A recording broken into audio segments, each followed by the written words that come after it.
தமிழ்நாடு முதலமைச்சரின் நல்லாசிகளுடன் மேற்கு மண்டல திமுக இளைஞர் அணி நிர்வாகிகள் சந்திப்பு February 22 அனைவரும் வருக. GT Holidays.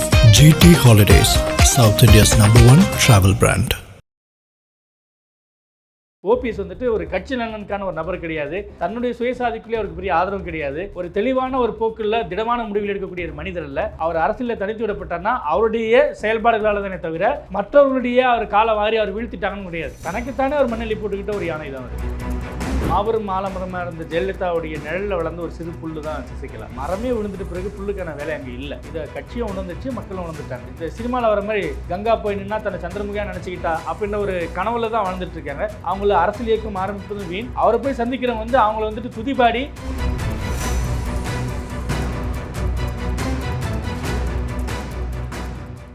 ஐபிசி தமிழ் நேயர்களுக்கு வணக்கம். இன்றைய சிறப்பு நேர்காணலில் நம்மோடு இணைந்திருக்கிறார் மூத்த பத்திரிகையாளரும் எழுத்தாளருமான அரவிந்த்குமார் அவர்கள். வணக்கம் சார். வெல்கம் தமிழ். வணக்கம். திமுக கூட்டணியை எதிர்கொள்ளும் அளவுக்கு என்டிஏ கூட்டணி பலமாக இருக்குன்னு நினைக்கிறீங்களா? எதிர்கொள்ளுமான்றது களத்தரோட முடிவுகள் சொல்லட்டும். ஆனால் ஜெயலலிதா பாணியிலேயே முன்கூட்டியே வேட்பாளர் பட்டியலை வெளியிடுறது, முன்கூட்டியே தேர்தல் பிரச்சாரத்தை ஆரம்பிக்கிறது அடிப்படையில் கடந்த ஆண்டு ஜூலை மாதமே அதிமுக பொதுச்செயலாளர் எடப்பாடி பழனிசாமி ஆரம்பிச்சிட்டார்.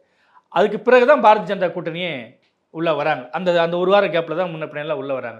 அப்படின்னு பார்த்தீங்கன்னா திமுகவை வீழ்த்த வேண்டியது தான் அதிமுக நிலைப்பாடு.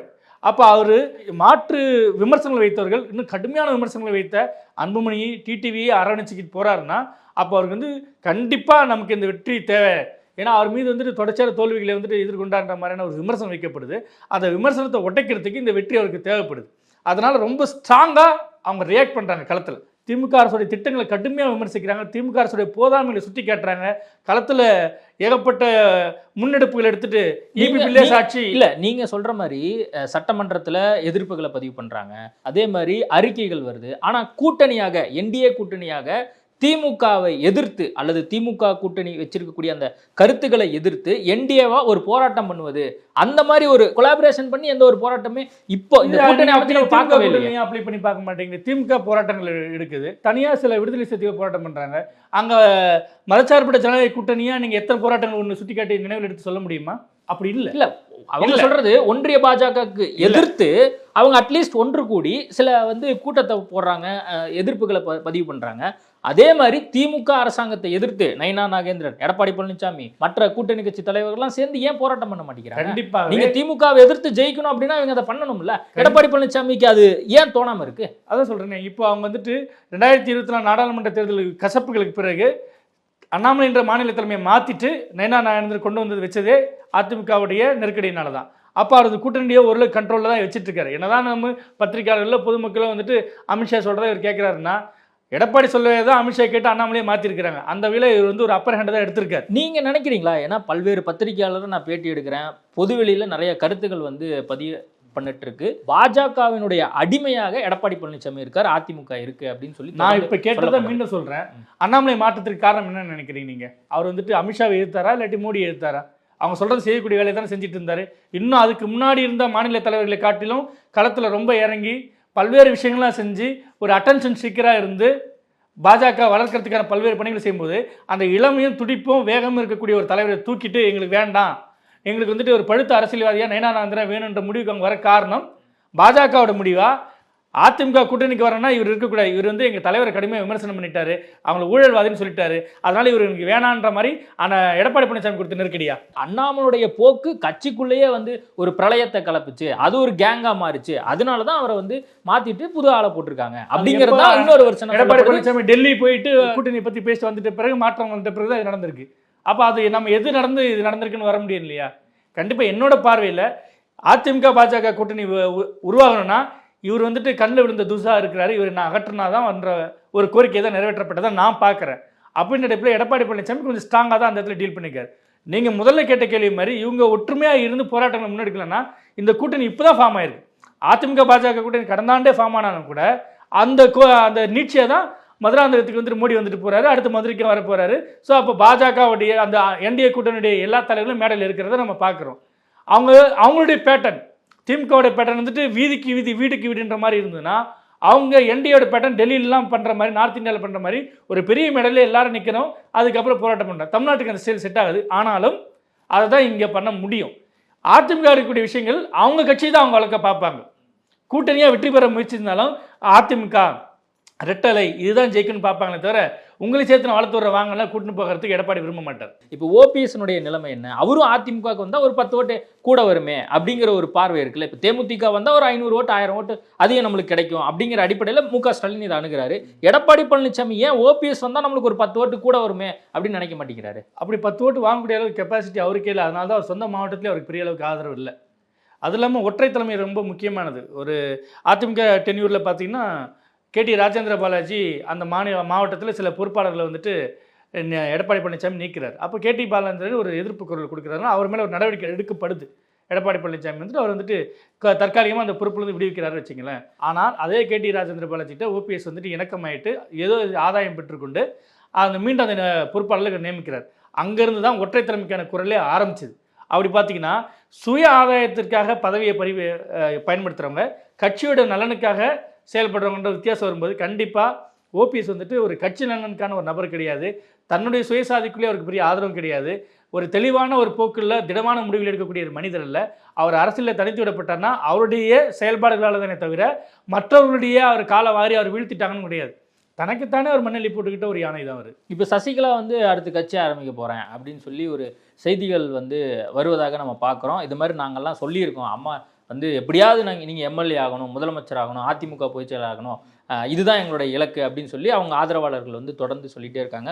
போயஸ் கார்டனில் தொடர்ந்து வந்து சந்திச்சுட்டே இருக்காங்க. இப்போ அவங்களுடைய நிலைமை என்ன? அவங்களும் அதிமுக தானே, அவங்களையும் நம்ம கூட சேர்த்துக்கலாம். அல்லது வந்து ஏதோ ஒரு கூட்டணியாக என்டிஏ கூட்டணி அரவணைச்சு கொண்டு போனால் நம்ம என்டிஏ கூட்டணி ஜெயிக்கிறதுக்கு வாய்ப்பு இருக்குது, அதிமுகவுடைய பொதுச்செயலாளர் முதல்வராக வாய்ப்பு இருக்குது அப்படிங்கிற பார்வையெல்லாம் சொல்கிறாங்கல்ல. ஒரு கனவுலகத்தில் வாழ்கிற ஒரு மனுஷியாக தான் நான் அவங்கள பார்க்குறேன். அவங்க நிஜத்தில் களத்தில் அவங்களுக்கு எந்த வேரும் கிடையாது. ஏன்னா மாபெரும் மாலமரமாக இருந்த ஜெயலலிதாவுடைய நிழலில் வளர்ந்த ஒரு சிறு புல்லு தான் சசிகலா. மரமே விழுந்துட்ட பிறகு புல்லுக்கான வேலை அங்கே இல்லை. இதை கட்சியும் உணர்ந்துச்சு, மக்களும் உணர்ந்துட்டாங்க. தேசிய ஜனநாயக கூட்டணி டெல்லியில் இருக்காங்க. இப்போ பாஜக மோடியோ அமித்ஷாவோ டிடிவி தினன் உள்ளே வரணுன்ட்டு விரும்பி பேச்சுவார்த்தை நடத்தி இபிஎஸ்ஸை சம்மதிக்க வச்சவங்க அதே சமூகத்தை சேர்ந்த இவங்க உள்ளே வந்தால் நமக்கு 10 ஓட்டு வரும்னு ஏன் அவங்க நினைக்கல? ஏன்னா டிடிவி தினன் ஒரு அரசியல் இயக்கமாக மலர்ந்திருக்கார். அவர் தேர்தலில் சந்திச்சிருக்காரு, வெற்றியை தொழில் களத்தில் இருக்கார், பேட்டிகள் கொடுக்குறாரு, போகிறாரு, ஏதோ ஒரு சுற்றுப்பயணம் பண்ணிகிட்டு இருக்காரு. அப்படிப்பட்டவங்கள கட்சிக்குள்ளே இருக்கும்போது அதுக்கு வந்து ஓட்டாக கன்வெர்ட் ஆகிறதுக்கு ஒரு வாய்ப்பு இருக்குது. இன்னும் சொல்லப்போனால் தென் மாவட்ட வருகைக்கு பிறகு கொஞ்சம் பலம் பெற்றிருக்கின்ற மாதிரியான தோற்றமும் உருவாகி தான் இருக்குது. அது மாற்றுக்கிறது இல்லை. அப்படி சசிகலா இத்தனை ஆண்டுகளில் கட்சியாக ஒன்று ஆரம்பிச்சு அதன் மூலமாக பல தேர்தல் எதிர்கொண்டு பல விஷயங்களுக்கு போராடி அப்படி தான் பண்ணியிருந்தானே பரவாயில்ல. அவங்க வந்து இந்த சினிமாவில் வர மாதிரி கங்கா போய் நின்னா தன்னை சந்திரமுகியாக நினச்சிக்கிட்டா அப்படின்ற ஒரு கனவுல தான் வாழ்ந்துட்டு இருக்காங்க. அவங்கள அரசியல் இயக்கம் ஆரம்பிப்பதும் வீண். அவரை போய் சந்திக்கிறவங்க வந்து அவங்கள வந்துட்டு துதிபாடி அவங்க வந்துட்டு அவங்க தரக்கூடிய இனாமை பெற்றுக்கொண்டு போகக்கூடிய சாதாரண தருமிகள் தான். அவங்கள பற்றி பேச வேண்டிய அவசியமே இல்லை. சர்வே முடிவுகள்லாம் ஒரு பக்கம் வந்துட்டே இருக்கு. திரும்ப வந்து மு.க. ஸ்டாலின் தான் வருவார் அப்படிங்கிற ஒரு கருத்துக்கெல்லாம் வந்துட்டு இருக்கிறதையும் நம்ம பார்க்குறோம். இதை நீங்கள் எப்படி பார்க்குறீங்க? மீண்டும் 2026 இவங்க ஆட்சி தான் வரும் அப்படின்னு சொல்லி ஒரு கேக் வாக்காக இருக்காது இந்த தேர்தல் திமுக கூட்டணிக்கு. கண்டிப்பாக 2 விதமான பிரச்சனைகளை திமுக அரசு எதிர்கொள்ளும். ஒன்று, மனமாச்சரியங்களை கடந்து என்டிஏ கூட்டணி ஒன்று உருவாயிருக்கு. அதிமுக பாஜக மனமாச்சரியங்கள் இருந்தது, சேர்ந்துருக்காங்க. இபிஎஸ் டிடிவி அவங்க கருத்து வேறுபாடு இருந்தது, சேர்ந்துருக்காங்க. அன்புமணி இபிஎஸ் கருத்து வேறுபாடு இருந்தது, அவங்க எல்லாருமே ஒன்று சேர்ந்துருக்கிறாங்க. அப்படின்றப்போ ஒரு ஸ்ட்ராங் பிளேஸாக தான் இருக்கிறாங்க. அதே போல் முன்கூட்டியே களத்தில் இறங்கி திமுகவோட போதாமையில் சுட்டி காட்டிகிட்டே இருக்கிறாங்க. அவங்க சரியில்லை சந்திரபாத கூட்டணி மக்கள் என்ன விமர்சித்தாலும் தொடர் செயல்பாடுகளுக்கு எப்போதுமே ஒரு பலன் இருக்குன்றதை மறுக்க முடியாது. இன்னொன்று, இது அதிகாரிகளால் நடத்தப்படக்கூடிய அரசுன்ற மாதிரியான விமர்சனம் தான் தொடர்ச்சியாக திமுக மேலே வைக்கப்படுது. அவங்க கொண்டு வரக்கூடிய சிறப்பான திட்டங்கள் அது மிக மோசமான கவர்னன்ஸ், பெஸ்ட்டு ஸ்கீம்ஸு பட் மோசமான கவர்னன்ஸ்னு வச்சிங்களேன். இந்த மாதிரி விஷயங்கள் தான் இருந்துகிட்ருக்கு. அதே போல் புதுசாக கூட்டணிக்குள்ள ஆட்கள் வரும்போது பழைய ஆட்கள் பாரம்பரியமான திமுகவினர் வந்துட்டு கொஞ்சம் மனசோர்வுக்கு ஆளாகுங்கன்றதும் உண்மை தான். அதனால் ரொம்ப ஈஸியாக இப்போ நாங்கள் வந்து 200 ரூபா வெல்வோம் அப்படி சொல்கிறது வந்துட்டு அவங்களுடைய லட்சியமாக இருக்கலாம். ஆனால் களம் அந்தளவுக்கு இல்லை, ரொம்ப டஃப்பான வாராக தான் இருக்குது. ஏன்னா இன்னொரு பக்கம் விஜயம் இருக்காது, சீமான் இருக்கான்றதை நம்ம புரிஞ்சுக்கணும். அந்த இப்போ சீமானும் வந்து பார்த்தீங்கன்னா தொடர்ந்து நான் தனிச்சு களம் காண போகிறேன் அப்படின்னு சொல்லியிருக்காரு. அவருடைய அந்த ஒரு அரசியல் தாக்கங்கிறது இந்த தேர்தலில் இருக்குமா? அவர் 8% வாங்கியிருக்காருன்றப்போ தமிழ்நாட்டு மக்களை நீண்ட காலமாக கலைஞருக்கு பிறகு, வைகோவுக்கு பிறகு, ஒரு வலம்புரி ஜானுக்கு பிறகு ஒரு மிகப்பெரிய மேடை ஆளுமை யாரும் உருவாகி வரல. அந்த வெற்றிடம் இருந்தது. அந்த வெற்றிடத்தை சீமான் சிறப்பாகவே பிடிச்சிக்கிட்டாரு. அவருடைய உரைகள் வந்து ரொம்ப வீச்சாக இருக்குது. அதற்கு மயங்கக்கூடிய ஒரு தலைமுறை ஒரு இளைஞர் பட்டாலும் இருக்குது. அதுதான் இந்த 8% வாக்கை தவிர அவர் சனாதனத்தின் நவீன தமிழ் தேசிய வடிவம் தான். அவர் தமிழ் தேசியம் பேசுகின்றது வந்து சனாதனத்தை கொஞ்சம் பேப்பர் சாக்லேட் வந்து ரேப்பர் சுற்றி தருவாங்களே அதுதான் பேசிகிட்டு இருக்காரு. அதனால தான் அவர் வாங்கக்கூடிய வாக்குகள் அவரை திருப்திப்படுத்துமே தவிர அது சீட்டாக மாறி மற்ற இடத்துல ஆட்சியாளர் மாற்றத்துக்கெல்லாம் வித்திடாது. இதுதான் சீமானுடைய இடம். அவர் போட்டிட்டாருன்னா அவர் கூட ஜெயிக்க மாட்டாரா? ஏற்கனவே ஜெயிச்சிருக்காரா? இல்லை, இந்த முறை எப்படியாவது ஜெயிக்கணும், வாய்ப்பே இல்லை. அதுக்காக தான் வந்து பல்வேறு ஸ்ட்ராட்டஜிலாம் வச்சு ஆர்எஸ்எஸ் சார்ந்திருக்கக்கூடிய இயக்கங்கள் நடத்தக்கூடிய நிகழ்ச்சியில் கூட வந்து பார்ட்டிசிபேட் பண்ணுறாரு. கண்டிப்பாக பிராமண கடப்பாரை வச்சுட்டு திராவிட கோட்டை இடிப்புன்ற சொல்லாடல் வரைக்கும் அவர் வந்து சேர்ந்துருக்கிற இடம் தான். 38,000 கோயில்கள் இருக்கக்கூடிய இந்த தமிழ் மாநிலத்தில் பாரதிய ஜனதா கட்சி கூட்டணிகளால் மட்டும்தான் 2 முறை 4 தொகுதியில் வெற்றி பெற்றதே தவிர தனித்து அவங்களால வந்துட்டு அவங்களுடைய கொள்கையில் மக்கள்கிட்ட கொண்டு போய் சேர்க்க முடியாத காரணம், ஒரு பக்கம் கோயில் இருந்தாலும் கோயில் வணங்குவதற்கு அதை வைத்து நம்ம வந்துட்டு அரசியல் செய்வதற்கு இல்லைன்ற புரிதல் தமிழ்நாட்டு மக்கள்கிட்ட நிறையவே இருக்குது. கிட்டத்தட்ட அதே இடத்துல தான் நீங்களும் போய் சீமானை போய் நிற்கிறாருன்றப்போ சீமானை மட்டும் மக்கள் எப்படி பார்ப்பாங்க? ஓகே, நீங்கள் நல்லா பேசுகிறீங்க, கை தட்டுறோம், சந்தோஷம், நீங்கள் போயிட்டு வாங்கன்னு தான் சொல்லுவாங்க. இல்லை, இதுவே இப்போ நீங்கள் அவரை குறிப்பிட்டு சொல்லும் போது இது மாதிரி பிராமண அந்த ஒரு கடப்பாறையை வச்சு அவர் சொன்ன வார்த்தை தான். இல்லை, அவர் சொன்னது தான். இப்போது திமுகவில் மைத்ரேயன் இணைகிறாரு, எஸ்வி சேகர் அவங்க அப்பாவுக்கு ரோடுக்கு அவங்க பேர் வைக்கிறாங்க, பிராமண எதிர்ப்போ அப்போல்லாம் திமுகவை நம்ம பார்க்கறது இல்லை. அதுவே சீமான் வந்தால் மட்டும் நம்ம ஏன் தொடர்ந்து அந்த ஒரு குறிப்பிட்ட போல திமுகவுக்கு இந்த தேர்தல் கேக் வாக்காக இருக்காது. ஒரு பக்கம் என்டிஏ வலுவான கூட்டணி, இன்னொரு பக்கம் உட்கட்சியிலேயே அவங்களுக்கு ஏற்பட்டிருக்கிற மனக்கசப்புகள் நான் சொன்னல, இந்த விவகாரங்கள் தான் குறிப்பிட்ட சமூகத்தை சேர்ந்தவங்களுக்கு வந்து அவங்க கூடுதல் முக்கியத்துவம் தரதோ இல்லாட்டி மாற்று கட்சியிலிருந்து வரவங்களுக்கு கூடுதல் முக்கியத்துவம் தரதோ கூட்டணி கட்சிகளும் பெரிய அளவுக்கு விரும்பலை. பாரம்பரியமான திமுக தொண்டர்களோ நிர்வாகிகளோ அரசியல் அமைச்சர்களோ எம்எல்ஏக்களோ விரும்பவும் செய்யலை. இது கண்டிப்பாக அந்த தொகுதிக்குள்ளே வேலைக்கு நடக்கும்போது எதிர்க்க தான் செய்யும். அவன் கேள்வி கேட்க தான் செய்வான். நேற்று வரைக்கும் அவனை நம்மளை திட்டிகிட்டு இருந்தான், அவனை போயிட்டு நீங்கள் வந்துட்டு ஒரு இம்பார்ட்டன்ஸ் கொடுத்துட்டு இருக்கீங்களே அப்படின்ற மாதிரி கேள்வியை வரதான் செய்யும். இப்போ இளைஞர்கள் தொடர்ந்து அவருக்கு வரவேற்பு கொடுக்கறத நம்ம தொடர்ந்து பார்க்குறோம். இப்போது விஜய் வந்தனால அவருடைய அந்த ஈர்ப்புங்கிறது இப்போ கம்மியாகுதுன்னு நீங்கள் நினைக்கிறீங்களா? விஜயோட வருகை வந்துட்டு ஒரு திரைக்கவர்ச்சியோடைய நீட்சி கண்டிப்பாக அவருக்கு உண்டான மாசான ஒரு பெரிய பட்டாளம் அவனுக்கு இருக்கின்றதை மறுக்கவே முடியாது. அது திரை பிம்பத்துக்கானது. அது அரசியல் பிம்பமாக மாறும்போது அவர் இன்னும் அன்டெஸ்டட் பார்ட்டியாக தான் இருக்கார். அவர் வந்து முடிச்சிட்ட பிறகு 2026 சட்டமன்ற தேர்தல் எதிர்கொண்டு முடிச்சிட்ட பிறகு என்ன சதவீதம் வாங்குறாரோ அதுதான் அவருடைய ரியல் நம்பர்ஸ். மற்றபடி அவரை பார்க்க திரளக்கூடிய லட்சக்கணக்கான தொண்டர்கள்னு சொன்னாலும் கலைஞருக்கு இது அடிக்கடி சொல்ல போல கூடுகின்ற கூட்டம்லாம் கூட்டமாக இருந்தால் நான் தான் எப்போதும் முதலமைச்சர் சொல்கிற மாதிரி அந்த மாதிரி இவர் பார்க்க திரளுவாங்க. அது ஓட்டாக மாறுமா அப்படின்றது கண்டிப்பாக மாறினா ஆச்சரியம்தான், மாறலைன்னா இதான் நிதர்சனம் நம்ம ஏற்றுக்க வேண்டியது தான். விஜய் வருகையினால் சீமானுக்கு குறைஞ்சிருக்கானா? கண்டிப்பாக இல்லை. சீமான் பக்கம் நிற்கிறவங்க அது தவறான கொள்கையாக இருந்தாலும் அது வேறற்ற கொள்கையாக இருந்தாலும் அதில் கொஞ்சம் பிடிமானமாக இருக்கிறாங்க, அவர் பின்னாடி நிற்கிறாங்க. அதனால் அங்கேருந்து இங்கே சுவிட்ச் ஓவர் ஆகிட்டாங்கன்னு சொல்கிறதுலாம் சரியான வாதமாக எனக்கு தெரியல. இல்லை, பெண்கள் பெருவாரியாக விஜய்க்கு ஆதரவு தெரிவிக்கிறாங்க. அதே மாதிரி ஃபர்ஸ்ட் டைம் ஓட்டர் வந்து இது நாள் வரைக்கும் வந்து சீமான் ஏதோ ஒரு அரசியல் பேசுகிறாரு, அவர் ஏதோ தமிழ் தேசம் சொல்கிறாரு அப்படின்லாம் கவனிச்சிட்டு இருந்தாங்க. இப்போ அவங்க எல்லாமே இப்போ விஜய் பக்கம் போகிறதுக்கு அதிக வாய்ப்புகள். தமிழக பெண்கள் பெரும்பாலும் திரைபிம்பங்களுக்கு மேலே ஒரு கவர்ச்சி இருந்திருக்கு. எம்ஜிஆர் காலத்துலேருந்து அது இன்னும் இருந்துட்டு தான் இருக்குது. அதனால் அவங்க சாயிறாங்க அப்படின்னா கண்டிப்பாக அந்த சுவிட்ச் ஓவர் இருக்கும். ஆனால் அது சீமான் தரப்பில் இருக்கிற பெண்கள் மட்டும்தான் அந்த பக்கம் மாறி விஜய் பக்கம் ஓட்டு போடுவாங்கன்னா திமுக அதிமுகவுக்கு இது பொருந்தும் தானே, பாரம்பரியமான கட்சிகளுக்கு இது அப்ளிகபிள் தானே. ஏன் சீமான்ட்ட மட்டும் பறிக்க போறார் விஜய்? அதை நம்ம அப்படி பேச வேண்டியது. ஏன்னா அவர் 8% வாக்கு தனிச்சு களம் கண்டு எடுத்திருக்காரு. 30% வாங்குற கட்சியில் நீங்க கண்டுக்க மாட்டேங்கிறீங்க. இவரே விஜய் 30% வாங்க போறாராமே. வாங்கி முடிச்சாருன்னா தமிழ்நாட்டு அரசியல் மீண்டும் ஒரு 1972 திரும்புது, 77 திரும்புதுன்னு அறுதப்படாத அர்த்தமெட்டிக் கணக்குகளாக தான் பேசிட்டு இருக்காங்க டிவியில பேசுறவங்க. அப்படிங்கிறத அவர் மறைமுகமா சொல்லிட்டாரு. எல்லாமே வாக்குகள் முடிஞ்சு எண்ணப்பட்ட பிறகுதான் நாம் பேச முடியுமே தவிர மற்றெல்லாம் அவனுடைய உள்ள கிடைக்கைகளை வெளிப்படுத்துறாங்க, அவ்வளவுதான். இல்ல, சர்வே முடிவுகள் வந்து ஒரு பக்கம் நேஷனல் மீடியா எடுக்கும்போது 15% வருது, இங்க தமிழ் சார்ந்திருக்கக்கூடிய சில நபர்கள் எடுக்கும்போது 20லேருந்து 22ங்கிறாங்க, சில பேர் வந்து 10 தாண்டாதுங்கிறாங்க. இப்போ உங்களுடைய அப்சர்வேஷன்ல அவர் எவ்வளவு எடுப்பாரு? அதான் சொன்னேன், சயின்டிஃபிக்காக நம்ம கருத்து கணிப்பு எடுக்கிறாங்களான்றதுல எனக்கு பெரிய கேள்வி.